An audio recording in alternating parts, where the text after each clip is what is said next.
Pernah nggak sih, Anda duduk, terus menatap layar komputer yang masih kosong? Cuma ada kursor yang berkedip-kedip itu kan? Persis, kursor yang berkedip-kedip, dan tiba-tiba ada semacam gelombang kepanikan yang pelan-pelan merayap naik ke dada Anda. Ya, saya rasa kita semua pasti pernah ada di posisi itu. Entah Anda sedang bersiap untuk menulis draft disertasi yang tebalnya puluhan halaman, atau menyusun laporan pekerjaan yang krusial untuk rapat besok pagi, atau mungkin sekedar memulai proyek kreatif yang udah bertahun-tahun Anda impikan. Halaman kosong itu memang selalu punya cara untuk mengintimidasi kita. Sangat mengintimidasi. Rasanya kayak kertas putih itu menuntut kesempurnaan mutlak sejak huruf pertama yang Anda ketik. Nah, selamat datang di sesi diskusi mendalam kita kali ini. Misi kita hari ini punya satu tujuan yang lumayan menantang, tapi saya yakin akan sangat melegakan. Betul sekali. Hari ini, kita akan membedah dua tumpukan ide yang sekilas mungkin terlihat saling bertolak belakang. Di satu sisi kita punya sebuah esai klasik yang sangat jujur dan bisa dibilang cukup brutal dari Anne Lamott, judulnya Shitty First Drafts atau draft pertama yang buruk. Dan di sisi lain, kita akan membedah materi yang sangat berbeda. Tumpukan catatan kuliah akademis yang sangat kaku dan terstruktur dari John Dales tentang penulisan disertasi. Terutama tentang bagaimana merakit pendahuluan dan kesimpulan ya. Tepat. Jadi pertanyaan besarnya hari ini adalah, bagaimana sebenarnya kita bisa menjinakkan kekacauan emosional dari proses kreatif, lalu memasukkannya ke dalam struktur yang sangat kaku dan logis itu? Nah, itu pertanyaan yang sangat relevan. Dan satu hal yang perlu kita garis bawahi sejak awal, bedah materi kita hari ini bukan cuma ditujukan untuk mahasiswa tingkat akhir yang kurang tidur karena dikejar tenggat waktu sidang. Ini adalah panduan esensial bagi Anda, dimanapun posisi Anda saat ini, yang dituntut untuk bisa mengomunikasikan ide-ide kompleks dengan jernih.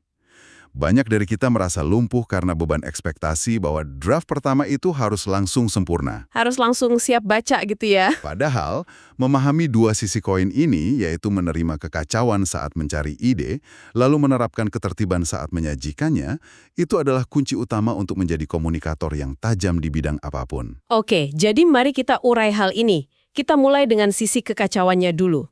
Jujur aja nih, waktu saya membaca esai Anne Lamott dari bukunya Bird by Bird itu, rasanya kayak diberi izin untuk bernapas lega. Karena dia sangat belak-belakan ya. Sangat. Lamott membuka esainya dengan menyoroti sesuatu yang dia sebut sebagai fantasi orang awam. Maksudnya, kita semua pada suatu titik pasti pernah punya bayangan romantis tentang bagaimana para penulis hebat itu bekerja. Oh tentu, bayangan di mana mereka bangun pagi, menyeduh kopi dengan elegan, Duduk di meja kerja berbahan kayu ek yang rapi, merasa sangat percaya diri, lalu mereka menarik napas panjang, meregangkan leher sebentar, dan bam! Tangan mereka langsung menari di atas keyboard, mengetik kalimat-kalimat yang luar biasa indah. Lamott mengibaratkan fantasi ini seperti melihat anjing husky yang berlari melintasi padang salju kan?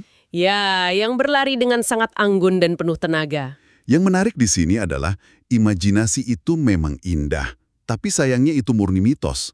Realitasnya sangat jauh dari padang salju. Jauh banget. Berdasarkan pengalamannya sendiri dan pengalaman hampir semua penulis bagus yang dia kenal, proses menulis itu tidak pernah terasa seperti meluncur mulus. Bagi mereka, menulis itu seringkali terasa seperti mencabut gigi. Mencabut gigi. Ada rasa sakit dan perlawanan ya. Persis, ada keengganan. Dan ini memunculkan satu pertanyaan. Mengapa orang-orang yang cerdas ini justru sering lumpuh saat mulai menulis? Jawabannya, ya perfeksionisme. Mereka membandingkan draft nol mereka yang belum lahir dengan draft final dari penulis lain yang sudah diedit berkali-kali. Itu masuk akal banget. Di esainya, Lamott bahkan menyinggung tentang penulis Muriel Spark. Konon Muriel Spark ini pernah bilang bahwa setiap pagi, dia merasa hanya mendikte dari Tuhan. Mendikte dari Tuhan. Luar biasa. Bayangkan itu, dia merasa cuma duduk di sana sementara ide-ide ilahi mengalir mulus melalui tangannya. Dan reaksi Lamott terhadap kutipan itu benar-benar bikin saya tertawa. Dia merasa itu sangat ofensif kan? Iya, Lamott menyebut posisi seperti itu sangat bermusuhan dan agresif. Reaksi yang sangat manusiawi menurut saya. Lamott merasa bahwa klaim semacam itu hampir seperti penghinaan bagi penulis biasa yang harus berdarah-darah mencari satu kalimat yang pas. Dia bahkan setengah bercanda mengatakan bahwa orang mungkin berharap hal-hal buruk menimpa penulis yang merasa seberuntung itu. Itu hiperbola tentu saja, tapi memang menunjukkan betapa terasingnya perasaan penulis ketika mendengar ada orang yang bisa menulis tanpa rasa sakit. Dan untuk membuktikan betapa menyiksanya proses itu, Lemot membagikan sebuah anekdot spesifik dari masa lalunya. Waktu dia jadi kritikus makanan itu ya. Betul. Coba bayangkan situasinya. Lamot saat itu bekerja sebagai kritikus makanan untuk majalah California. Dia menjalani kehidupan yang sepertinya sangat glamor. Dia pergi ke restoran-restoran mewah, makan enak bersama teman-temannya yang cerdas, lalu mencatat semua lelucon atau komentar tajam mereka. Kedengarannya seperti pekerjaan impian semua orang. Sangat terlihat seperti pekerjaan impian sampai hari Senin tiba. Disitulah realitas menghantam dengan keras. Setiap hari Senin, saat dia duduk di mejanya untuk mulai menulis ulasan dari makan malam yang menyenangkan itu, kepanikan yang sama selalu datang. Bukan sekedar malas, tapi kepanikan fisik yang nyata. Yah, dia mencoba menulis satu kalimat pembuka, menatapnya, lalu mencoretnya. Mencoba kalimat lain, mencoretnya lagi. Dia mendeskripsikan rasa cemas itu menekan dadanya. Terasa sangat berat dan sesak. Dia bilang rasanya persis seperti saat kita dipakaikan celemek timbal di ruang röntgen dokter gigi. Dan perhatikan bagaimana dia merespons kepanikan itu.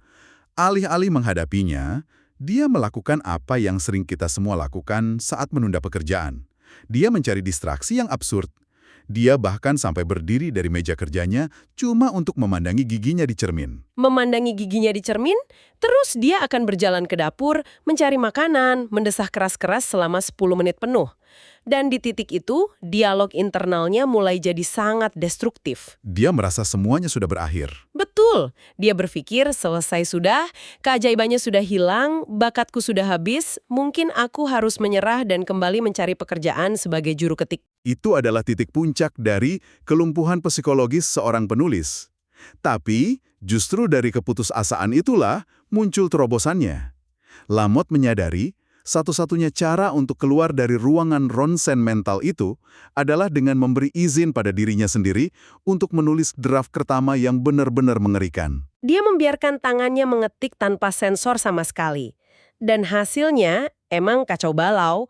Untuk ulasan restoran yang seharusnya cuma butuh 3 halaman, dia bisa menulis paragraf pembuka yang panjangnya 1 halaman penuh.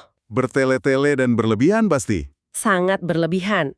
Dia sampai membayangkan para kritikus sastra sedang duduk di bahunya, memutar bola mata dan mendengkur karena saking bosannya membaca deskripsi makanannya. Tapi kemudian dia mengingat ucapan seorang rekannya kan? Nah, ini titik baliknya.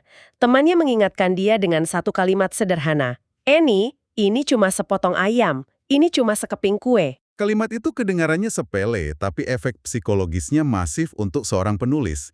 Itu adalah teknik untuk menurunkan taruhan yang kita bebankan pada diri kita sendiri. Supaya nggak terlalu terbebani ya. Betul. Kita sering merasa bahwa tulisan kita ini akan menentukan harga diri kita secara keseluruhan.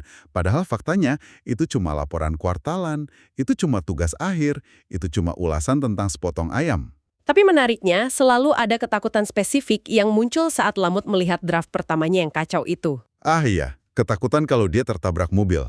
Iya, dia khawatir kalau hari itu dia keluar rumah dan secara tragis tertabrak mobil, orang-orang akan masuk ke apartemennya. Terus mereka menemukan draft ulasan makanannya yang sangat berantakan itu. Dan karena tulisannya begitu buruk, orang-orang akan mengira dia sengaja bunuh diri karena bakatnya sudah habis. Konyol, tapi entah kenapa sangat bisa dipahami. Karena itulah proses ini butuh keberanian. Dari kekacauan itu, Lamot merumuskan metode 3 tahap untuk Anda. Pertama, down draft atau draft ke bawah. Ini yang dia sebut draft anak-anak. Ya, tugas Anda cuma 1. Turunkan semuanya ke atas kertas. Biarkan bagian kekanak-anakan dari otak Anda bersuara. Jangan pedulikan tata bahasa, tumpahkan saja. Lalu tahap kedua. Tahap kedua adalah updraft atau draft perbaikan. Setelah emosi tumpah, sisi rasional Anda mengambil alih.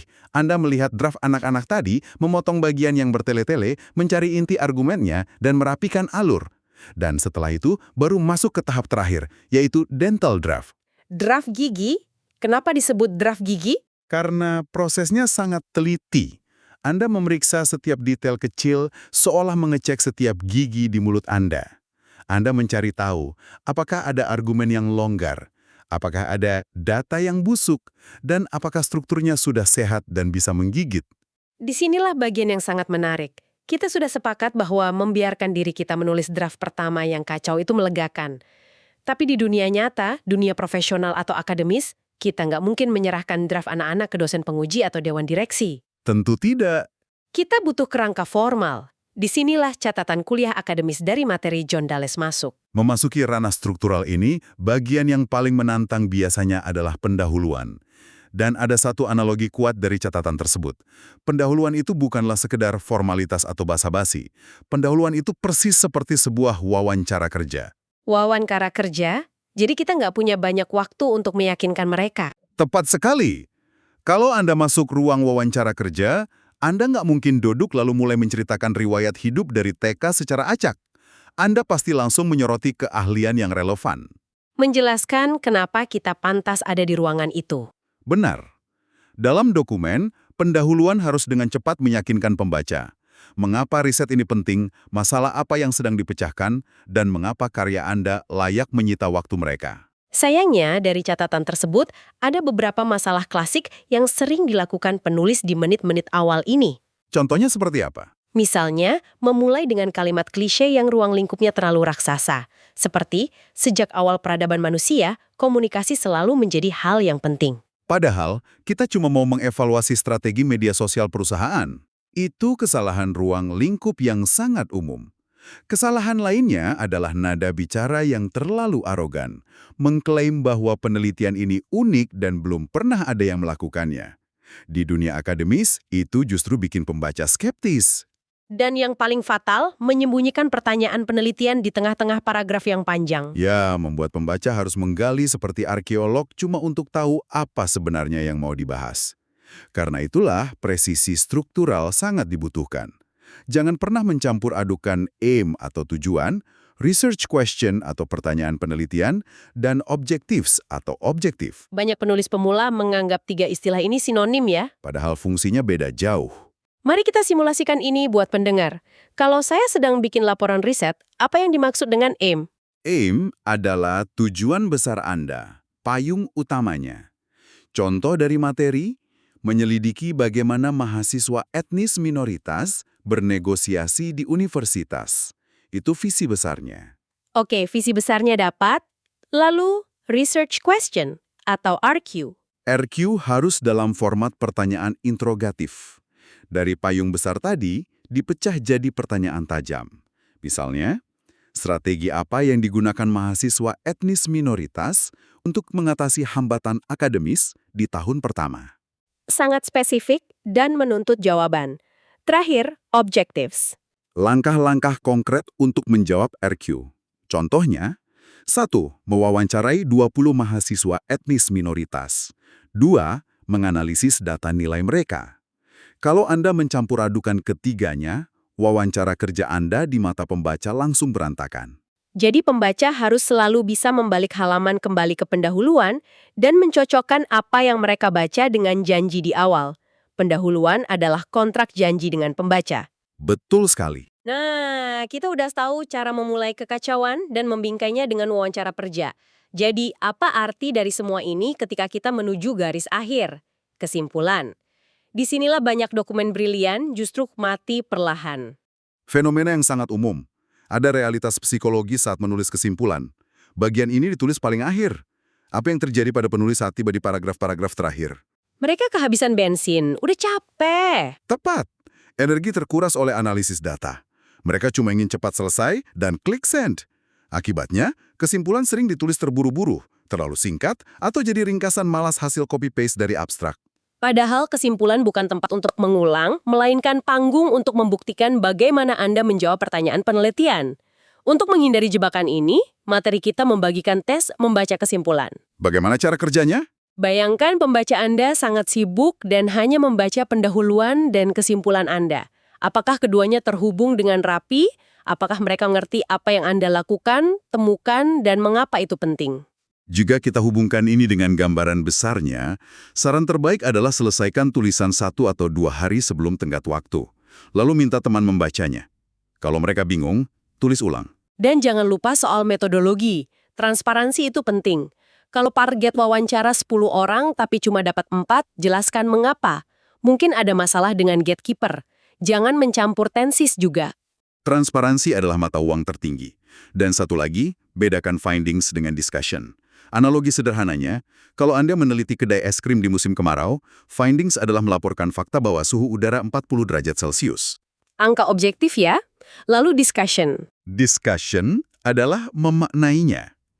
Karena suhunya 40 derajat, es krim meleleh dalam 3 menit, jadi kita harus mendesain ulang kemasan. Dan ingat, jangan bawa teori baru ke bagian diskusi. Luar biasa. Jadi kalau kita rangkum perjalanan kita hari ini, menulis dokumen yang hebat, butuh penerimaan terhadap draft pertama yang buruk, dan seperti anak-anak.